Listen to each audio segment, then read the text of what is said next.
आमचं सरकार आल्यानंतर अजितदादा चक्की पिसिंग पिसिंग पिसिंग अँड पिसिंग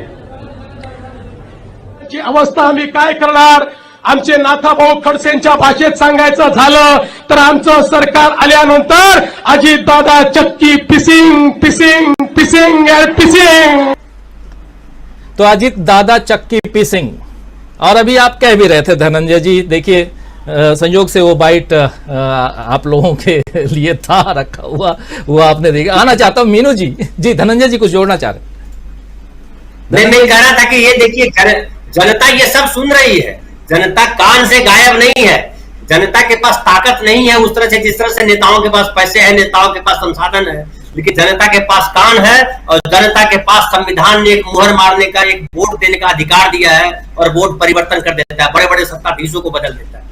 तो बदले की जनता बिल्कुल सही कह रहे हैं। बिल्कुल मीनू जी जल्दी से आना चाहता हूं आपके पास। बहुत घटनाक्रम बहुत तेजी से बदल रहा है और शायद ये हम 2024 तक ऐसे ही घटनाक्रमों के साक्षी रहेंगे और ऐसे ही अपने प्रोग्राम के जरिए हमारे तमाम साथियों तक हम पहुंचाएंगे इन तमाम घटनाक्रमों को। आपसे समझना चाहता हूं, जरा फिर से मैं जनता के बीच जाने वाले नेताओं से कनेक्ट करना चाहता हूं कि एक परिपाटी, एक तरह की स्थिति यहां राजनीति में दिखाई दे रही है कि दूसरे दलों के नेताओं को तोड़कर ले आओ और अपनी सरकार बना लो।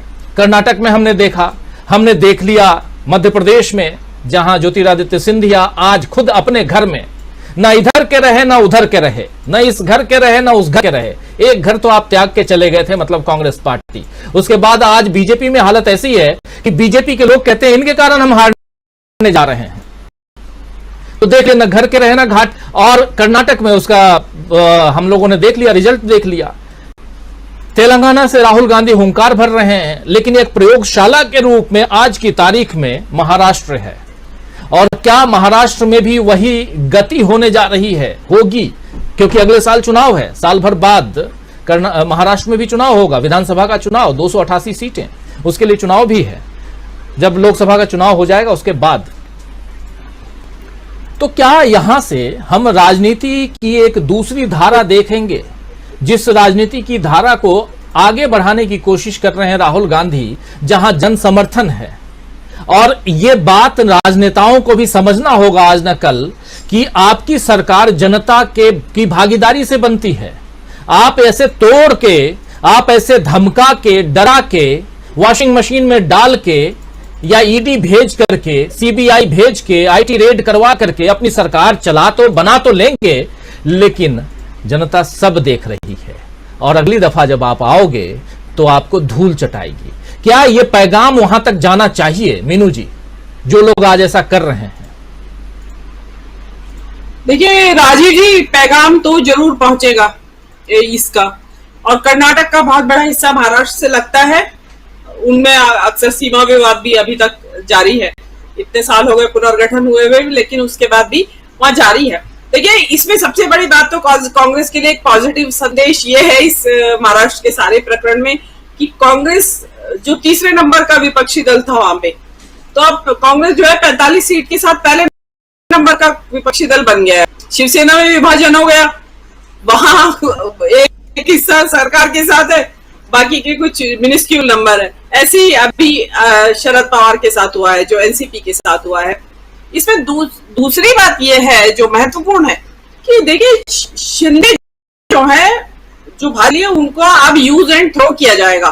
भाजपा ने उनको यूज करके देखा, गुवाहाटी मॉडल लाए वो लोग, लेकिन गुवाहाटी मॉडल पूरी तरह फेल हो गया।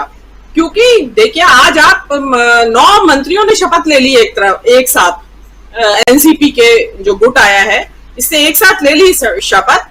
और जो शिंदे के ग्रुप के जो नेता थे, जो 40 से ऊपर नेता एक साथ आए थे, वो तो इसी उम्मीद में आए थे कि हम पता नहीं कितने सारे लोग इनमें से मंत्री बनेंगे, तो वो कब से गुहार लगा रहे हैं, उनको नहीं तरसाया जा रहा है, नहीं मंत्री पद दिया जा रहा है।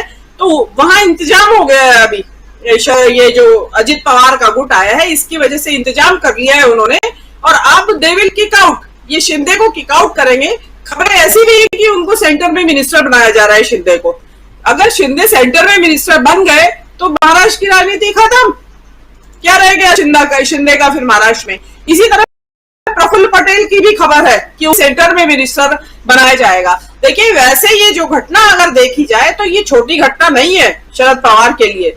शरद पवार देखिए एक बार धोखा खा सकते हैं, अजित पवार ने जब अर्ली मॉर्निंग शपथ ली, लेकिन दोबारा फिर धोखा खा जाए ये बात मुझे जरा गले नहीं उतरती है।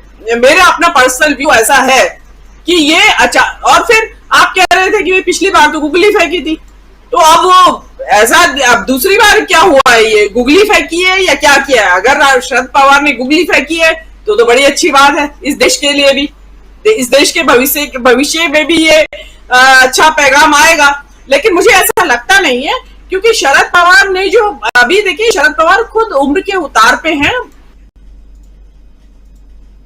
और बहुत लंबा से उम्र ऊपर उनके, बीमार भी हैं वो। और सुप्रिया सुले जो है वो एज ए लीडर वो इतना ज्यादा प्रभाव नहीं दिखा पाई है पार्टी के ऊपर, क्योंकि पिता की वो वारिस है, इसलिए ठीक है।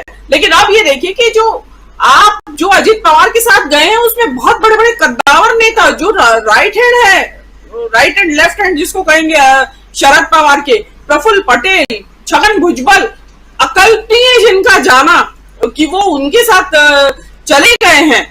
तो इसके बाद शरद पवार जो बात कर रहे हैं कि हम दोबारा रिवाइव कर लेंगे पार्टी को, मुझे ऐसा लगता नहीं है।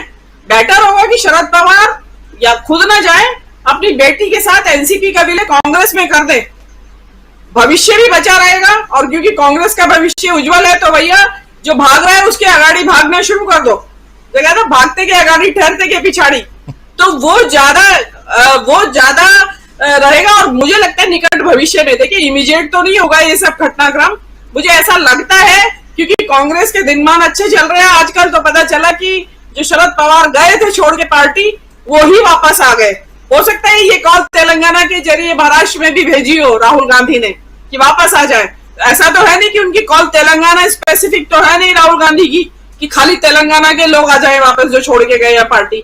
भाई ये तो कॉल तो सबके लिए है, तो दूर भी नहीं है, तेलंगाना से महाराष्ट्र की सीमाएं भी लगती है कुछ इलाके में, तो वहां से एक कॉल हो सकता है शरद पवार के लिए भी हो।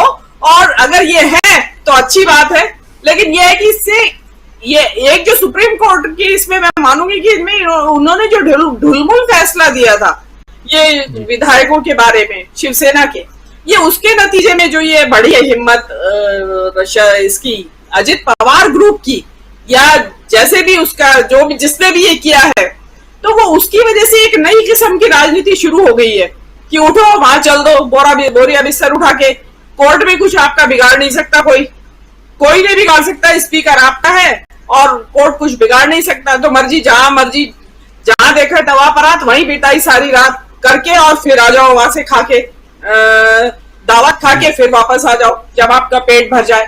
तो ये गलत राजनीति है, और जैसे कर्नाटक की जनता ने सिखाया है सबक, ऐसे महाराष्ट्र की जनता भी सिखाएगी इनको सबक।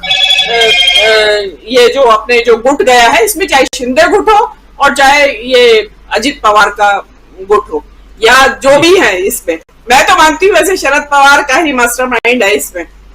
ये मेरी पर्सनल ओपिनियन है, मैं किसी के दबाव में या किसी के कहने से ये ओपिनियन नहीं दे रही हूँ, ये मेरी ओपिनियन है। जी राजीव, धन्यवाद। ये बहुत बड़ी बात, आप आखिरी लाइन जो कह रही हैं बहुत बड़ी बात कह रही हैं। शरद पवार का ऐसे भी शरद पवार का नाम अगर लेते हैं तो ऐसे ही चारों तरफ से राजनीति, सियासत वही दिखाई देता है, वही सुनाई देता है। तो क्या यहाँ भी कोई सियासी दांव पेच है? आने वाला वक्त बताएगा। लेकिन आज जो कुछ है सामने वो हम आप तक रख रहे हैं, और सामने यही है कि शरद पवार के ही भतीजे ने उनसे बगावत करके थाम लिया है शिंदे गुट का दामन, और वो बन गए हैं आज डिप्टी सीएम, और साथ में 8 अपने साथियों को भी लेके गए हैं। और सबसे बड़ी बात कि सारे के सारे मंत्री पद की शपथ ले लिए। तो बिल्कुल रात को सोए कुछ और, सुबह उठे तो मंत्री पद जेब में, इससे अच्छा क्या हो सकता है? देखिए भाग्य ऐसे पलटता है। अभी तक आप विपक्ष में थे और देखिए सब कुछ चांदी। लेकिन उधर से राहुल गांधी भी जो आवाज लगा रहे हैं और जो आप कह रही हैं मीनू जी, जरा उसी चीज को आगे बढ़ाते हैं। और प्रोफेसर अखिल स्वामी जी आपके पास आता हूं। स्वामी जी, क्या जो राहुल गांधी संदेश दे रहे हैं कि जो भी आना चाहे हमारी विचारधारा, सेकुलर छवि वाले नेता, और इसमें कोई दो राय नहीं है कि शरद पवार सेकुलर छवि वाले नहीं हैं, वो क्या ये पैगाम उनके लिए भी है कि आना चाहें?